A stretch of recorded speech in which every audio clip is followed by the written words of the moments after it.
Hello, it's me again from Otis Cocina. This is episode 100 plus 1, right? So it's kind of like we're starting the cycle again. And we have a winner, right? Yoande from Canada is going to be going home, or more likely to be going to Canada to her, right? So a Bialetti saucepan, some bulgur, and some amazing spice from the kitchen for her to cook everything, you know, delicious, right? So Yoande, make sure you take one of my bulgur recipes and try and replicate them, yes? And let me know how that goes. But for today, we're going to be doing something very simple. Simple in the sense that I'm making dumplings, but I say that with like a quotation mark because what I'm making is not really dumplings. I have all the ingredients, but I'm making it like a pie, like a pot pie. And so basically I have this little cute containers that I'm going to be stuffing everything in, and then steaming this, right? So I'm going to steam this right in the container and eat it from there. And basically what's going into my dumplings today is a vegan type of dumpling. So I'm going to be using tofu, a lot of cabbage, right? So it's basically tofu cabbage dumpling.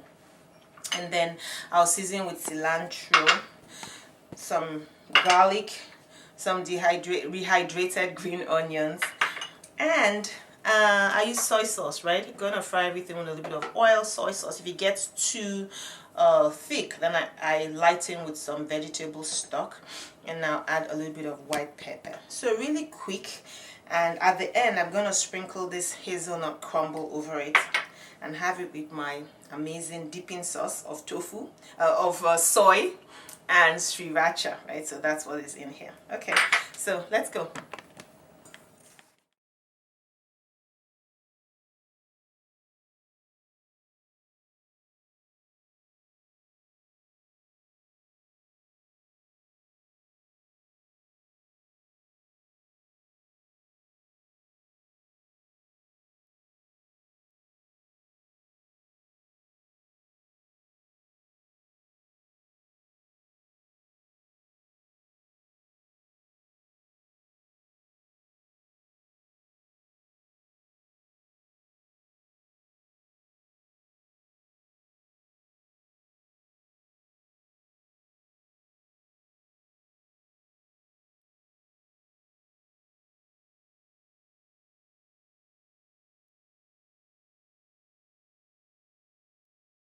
So it's ready. I steamed it for about 8 minutes. And typically the wonton wrappers, they contain eggs. So that's why I kind of try to make my own gluten-free, egg-free, because I have a child with egg allergies.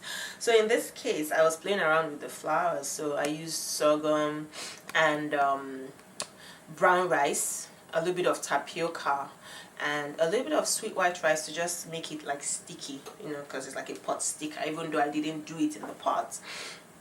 And what happens with that mixture is that you can really make a flat cake out of it.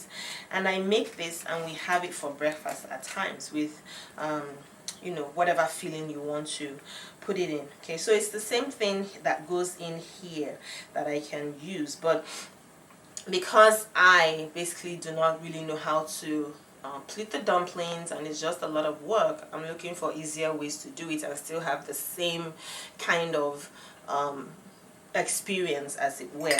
So in this case I'm gonna just sprinkle a little bit of hazelnut crumble that I have here, and then I'm going to put my sauce over it, and that's it, and it's ready to go.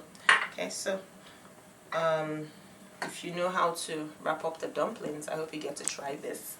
Okay, and you can generally use your wonton wrappers, but this was just me showing a vegan way that I do it because of my sons. And my sons eat this for whatever reason. You kind of never know with children what they like and what, you know, they're going to reject. For in this case, it was a hit. So we keep making it in this household. So I hope I get to see you in the kitchen next week. Like I said, this was a very quick dish. Not much to it. Tofu, cabbage, a little bit of salt, soy sauce. If you don't want to use soy sauce, you use the coconut aminos. I used both of them in this recipe. And that's it. I'll see you next week. But don't forget to subscribe to the kitchen for tips, hacks, and flavorful food from around the world. Yeah, so I'll see you in the kitchen next week. From my kitchen to yours is bon appetit. And I want to say again to you and dear family, congratulations on winning our little sweepstakes in the cocina. I'll see you next week. Bye.